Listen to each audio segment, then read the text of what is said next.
right, we're at the park with Nsima, and we're just going to flow around for a bit. You guys get to watch and hear us chat and just work on some moves together. It's nice outside. Brings me back to my tricking background because I used to come out and practice mainly on grass. Yeah. I had my favorite fields catalog. I knew which day of the week people were out in places. So I know which fields to go to on weekends versus weekdays. You know your shade spots and stuff. But it's good to know the places around you locally so you can get outside and do some movement. First, yes, the sun is important. Getting your bare feet in some grass, getting that like woo-woo grounding. Like there's a lot of health benefits to just starting to like do more movement outside. I want more people to get outside and start moving around, you know? I noticed after 25 years of training, there's a correlation between my favorite years and some of my favorite footage and my best performance. Yeah. The years that I spent more time outside were better years. I agree with that. Happened to me too. Yeah. And it's like my ancestors grew up in Africa, so it's like I'm supposed to be outside. I would have never known. Oh yeah, just I just have a harsh tan, but no, like that's why I need to be out in the sun a lot. You've done a lot of tricking. You're super athletic. You're super strong, and people have been seeing you twirl this rope around. So it makes me curious. I don't know if you shared with your audience, but like, what have you been finding in terms of this and your movement that's been beneficial?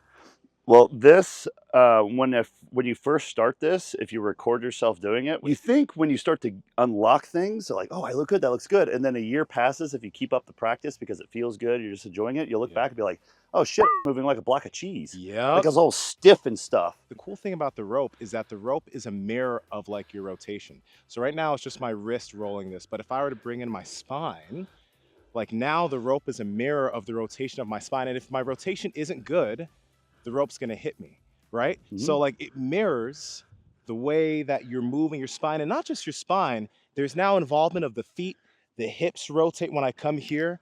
You get this head over foot action that mirrors your walking gait.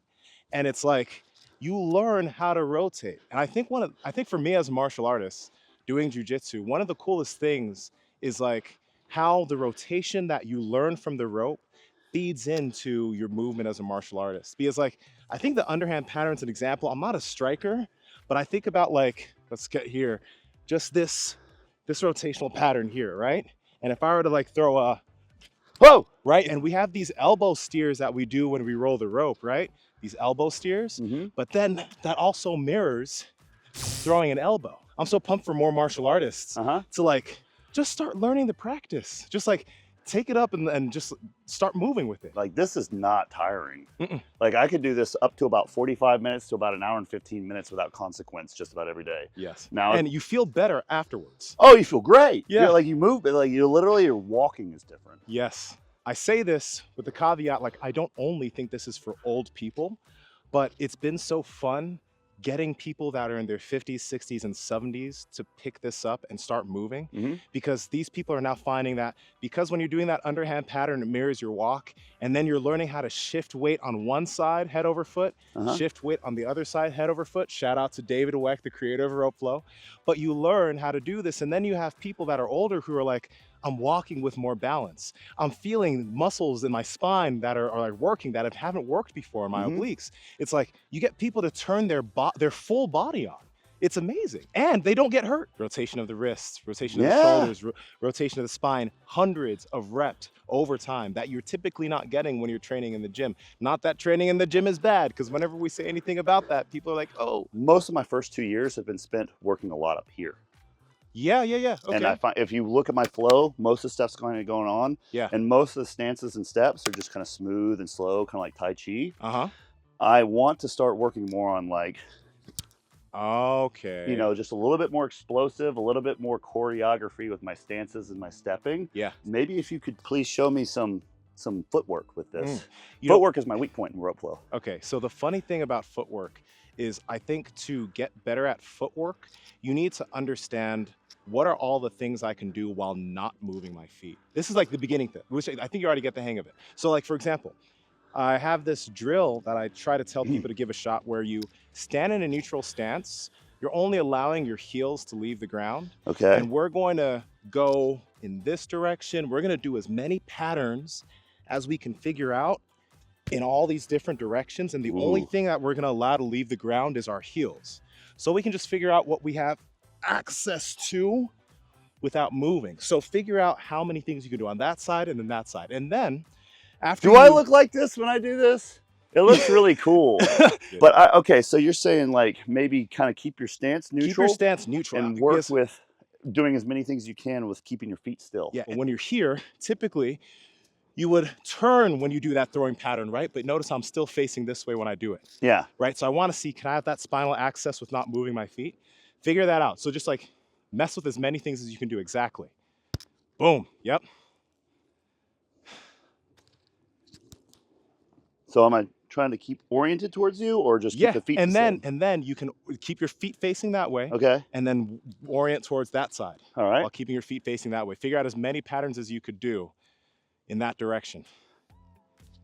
Good. Have the limitation of taking one step in either direction. Okay. Meaning that, like, okay, if I start here, I turn towards here, I'm gonna allow myself to take one step, keep patterning, take one step back, keep patterning, take one step here, and then take one step, just so that you can understand these different variations that can happen with one step of movement. So the question I have for you is, what do you think is like, because like this stuff just takes a while, right? It's just like repetitions and trying new things. But do you think you have a weakness with your footwork? Because your footwork seems to like, it's just gonna get better and better, but it doesn't seem like you don't know how to move your feet with it. I think it's my footwork is following what I'm doing on my upper body. Okay. I would like to see if it's possible for my upper body to follow what I'm doing with my feet. What I think about when you say that is like shift, like if I'm in jiu-jitsu and I'm thinking of going towards my opponent, I'm not just gonna use my arms here. Yeah. I'm gonna lead, boom, right? Yeah. I'm gonna use my lower body to direct me in that position towards my opponent. So if I think about this, my intent is to drive forward. Wow. Right? You see what I'm saying? Yeah. Like the lower body drives versus me coming here and then following the rope with my lower body. That's what I do. I'm here, boom. Yeah. See, Right? I would like to Boom. do, yeah. That's what I Like, want. if you're trying to go towards an opponent, something simple you could do is boom, right? Oh. Drive. So it's like you're Okay. drive back, Oh, sick. drive back. Good, yeah. See, that feels really alien to me. Yeah. Forward with one foot, I'm driving back with this foot, right? So boom, boom, boom, boom. Keep a simple pattern here, maybe a one beat. Yeah, I'd say keep it one beat and like almost try to slow it down. Try not to boom, boom, boom, boom. Okay. Thought the rope might be something helpful. All right. Because the rope will actually help you too, but just think of going forward and driving back, forward and driving back, forward, driving back. So you need to get a little low in there, drive back. Boom, boom, boom. Notice how your spine's moving a little bit too. Like naturally you're going here, which you're doing when you have the rope, and then you come back here, which loads you back there, loads you back here. The rope teaches you that rotation. Good, you're doing it. I think another even regression for this would be just being here with your simple overhand pattern and then pounce, then come here. Pounce, and then come here. Okay. Right? Pounce, and then, so just do one, feel it, boom, then come back. Yeah, exactly. Boom, boom. Do that tomorrow, you're gonna feel even poppier with it. Yeah. Right? And then each day goes by, then it's gonna feel like such like a boom, oh, boom, boom, boom, boom. Then it'll feel supernatural. He's barely out of breath, and he's literally like jumping back and forth with the rope, and he's explaining things. Man has got cardio. This is the importance of cardio. You know, it's very good. Thanks, man. I'm impressed. I appreciate it. The rope gave me a better understanding of like the rotational aspects of a single leg takedown, right? Because I'd always struggle when I was trying to go for single legs on people. I'd be like, you know what I mean? I didn't understand that there is this rotational component where you come through. But the thing is, I learned that because you know how the underhand pattern mirrors walking? Yeah. Right? So one day I was like, okay, this mirrors walking, probably mirrors a takedown. So that means when I go here, this is my cue to go forward. So if I go here, oh shit. Oh, that's. Can you show me that again? A single leg takedown is a rotational movement. So boom, that, you remember when you walk with the rope, right? Yeah. So boom, that side, right? So you've done this before. Yeah. When you're going for a single leg, when I was going for single legs before, I was just going straight in. I wasn't thinking about it as like it's rotational. You feel more comfortable bringing down to the ground. Left knee Left? down, I Left knee think. down? Yeah, because the only reason I know that is because that's what intuitively doing, I guess. Gotcha. So when you do this, left leg forward. When the rope is on the left side of the body, come down into a lunge. And then come up with that right leg. Okay. So come down into a lunge, come up, good. Slow it down. Yeah, yes, I exactly. just need to slow it down in order to pick it back up. Boom, boom, boom. These are movements I used to hate. Duck walks, Yeah. like single legs, but then learning from this that these are actually, you have spinal rotation involved in these movements that are gonna help propel you through space. Yeah. It goes from you're only using your legs to like the mythical spinal engine that everybody talks about. You know what I mean? You're using that spinal rotation to help propel your body through space. Yeah. That's all it is. Well, you can kind of like, what is this thing that people do where they sit on the ground and they... Yeah, oh, yeah, I forgot what that's called. I don't know. It's a way of moving with... It's not. It's Did the spinal engine come from a limbless man that was still able to move? Yes, or yes, something? Yeah. Serge Grakovetsky, yeah. Yeah, I'm just using my butt. I'm just using my butt. I wonder if we can go backwards. That's harder. And that's an underhand pattern. Spine, you notice how like if I pattern? tried to do this with just my hips like this, yeah, I wouldn't be able to move. But if I get the spine involved, yeah, that spinal rotation helps move me faster. All right, I'm gonna try the duck walk with the with the thing. So let's see here. Yes. Does that How look much better does that feel? Yeah, that looks great.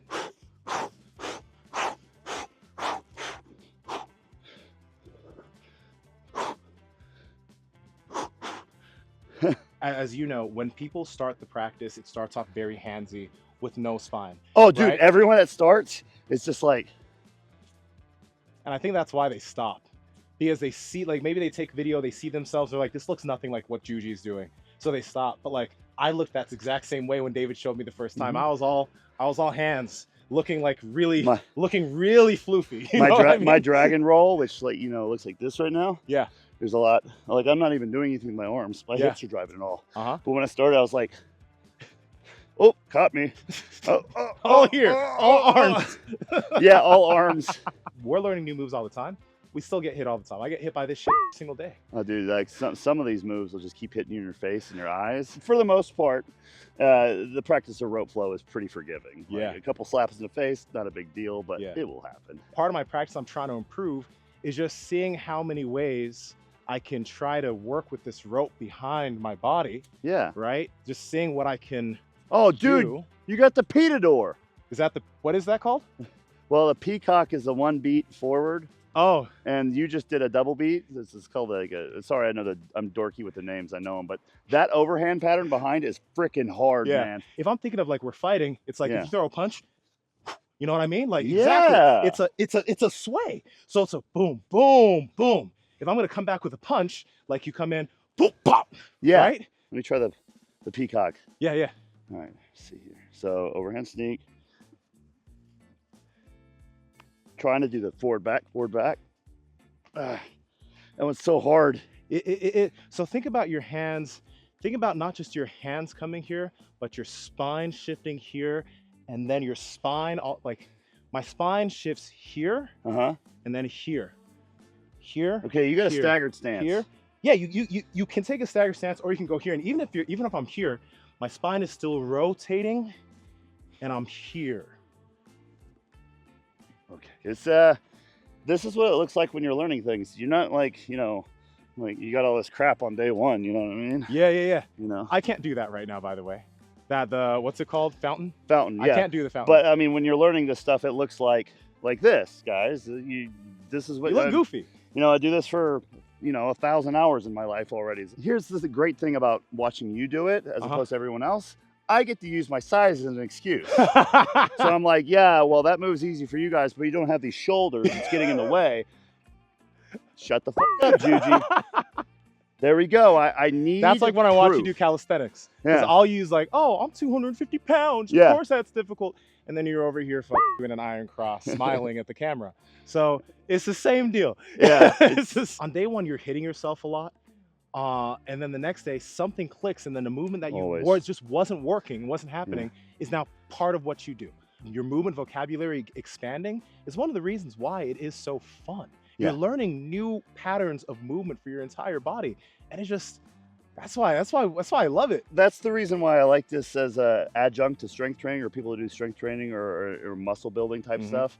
Like if they're focused so much on gaining size, you get a pump, you get that feedback. That's kind of cool. Yeah. But they miss out on the thrill of motor learning, pattern motor learning, because it's that spaced practice versus mass practice. Yeah. Because it's exactly what you said. You're playing around with this, you're tripping around it, you don't think much is going on, and then you wait half a day, or you pick it up the next day, then all of a sudden it's just like, holy crap, what happened? Yep. And you get a lot. The changes are more frequent. So in a daily practice, you could see changes much more frequently, and that's really thrilling. It's something that I think a lot of guys that just stick to barbell exercise miss out on that thrill. Yeah, I'm still going to be lifting into my old years. Yeah. But like I can tell that this is something that I'm going to be finding new skills with this for decades. Like I'm going to be so much better than this 5 years, 10 years, 20, 30. I'm not just going to drop it because it brings my body too much benefit. Yeah. So that's one of the things, like I look at jiu-jitsu in the same way. I'm going to be doing that for a lifetime and learning new things. I'm going to be learning new things from this for a lifetime too. And it's going to be bringing my movement and my body benefit.